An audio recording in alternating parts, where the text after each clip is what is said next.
Megadogbe na nɔvinyewo le egbe ƒe ŋkekenyui ya hã me.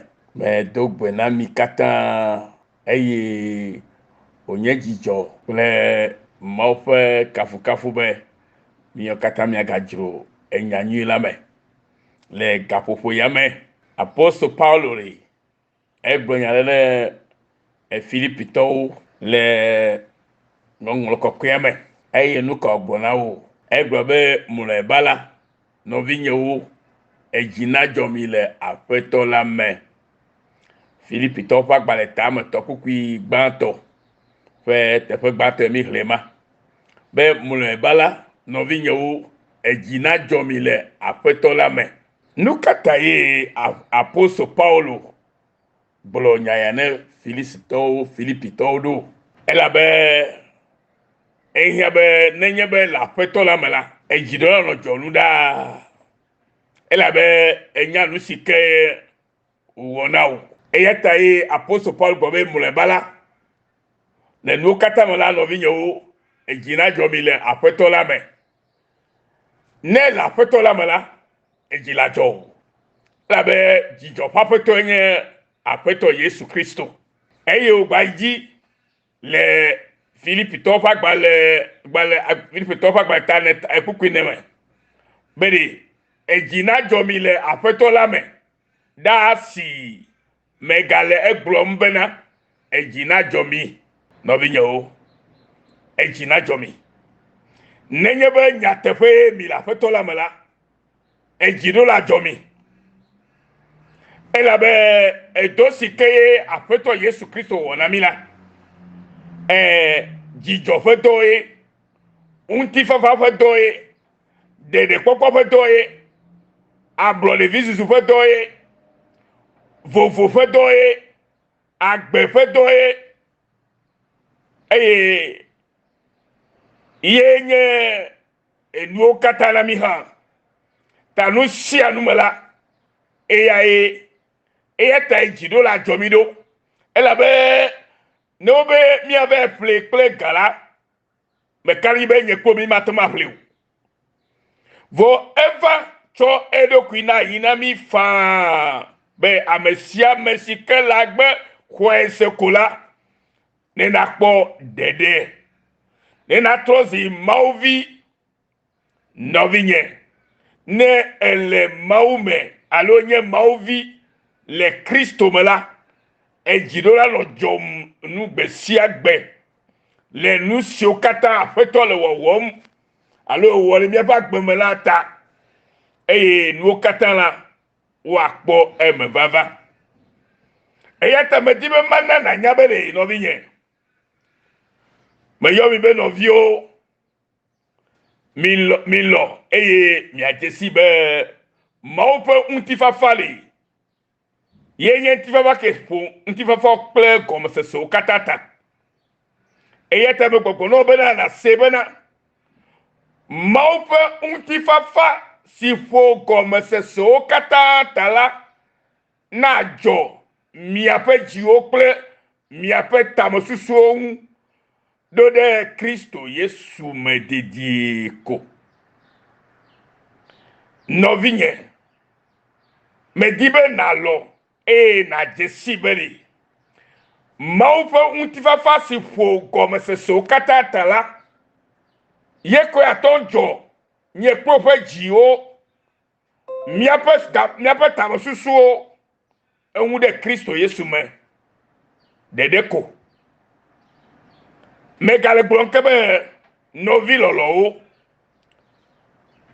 megale gblɔm na mi be milɔ eye mianye be Mawu ŋutɔ ƒe ŋutifafa si ƒo gɔmesesewo katã ta la koe ate ŋu dzɔ míakpli ƒe edziwo kple míaƒe tamesusuwo ŋu nyuie ɖo ɖe Kristo Yesu me. Ale be míate ŋu awɔ enuwo katã le eya ma me si doa ŋusẽ mi la me. Yesue doa mi ŋusẽ. Apostol Paulo nya ya, eya ta gblɔ bena metengu wa nuwo kata le Kristo amesi dua ngusem lame Kristo edua mi nguse yemi to wa nuwo kata ela be yenye mi afagbe mi apanu sianu mi apanyenye katala yenye le miame eya tanenye be ele mekola ke na donune tiblibo eye mega hiabe na gavo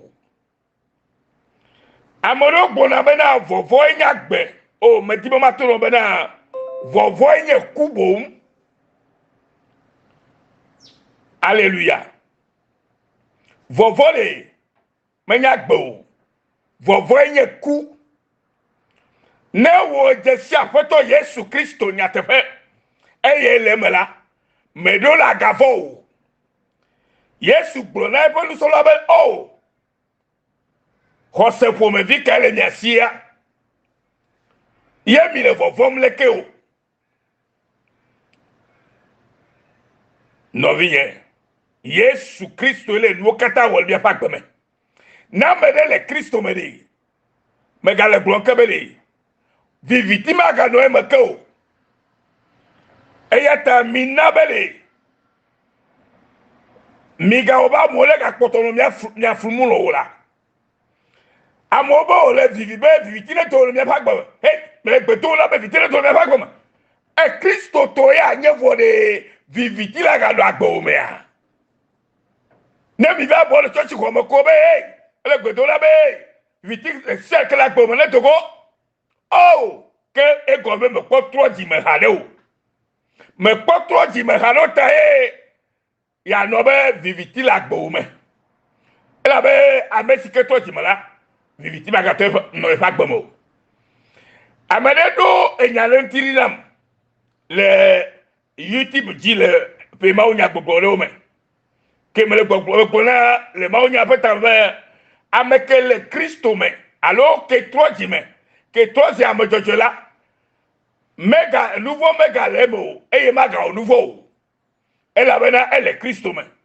eye onye ma ofavi kaka mi ado flase gbedi nam nyanyo mes isukrusu gbo eye gbegbe me to la nue fresia amobo fegbe mi ple enyobe mi seya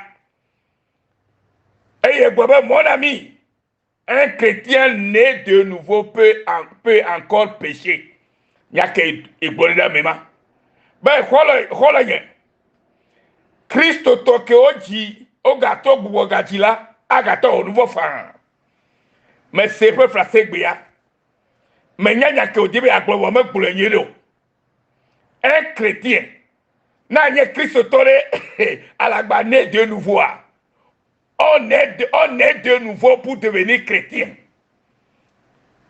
Mais un chrétien ne naît pas de nouveau. C'est plutôt celui qui est dans le monde, celui qui ne connaît pas Jésus, qui doit être né de nouveau pour devenir chrétien. Amekemenya mawole, ye ola gbogaji ne wa to si Kristo to. Menye Kristo to ye o gato gbogaji na kape otona sina ka je benjal ke ma glorifia do la. Eh mon ami, un chrétien né de nouveau peut encore pécher. Ye go même se ne que go me kurao. Ye ha be ya glonyako. Vo me di ba mi asonu de. E mi aji la pa vegua legbe e pe nkeke ame. Amen le yibe.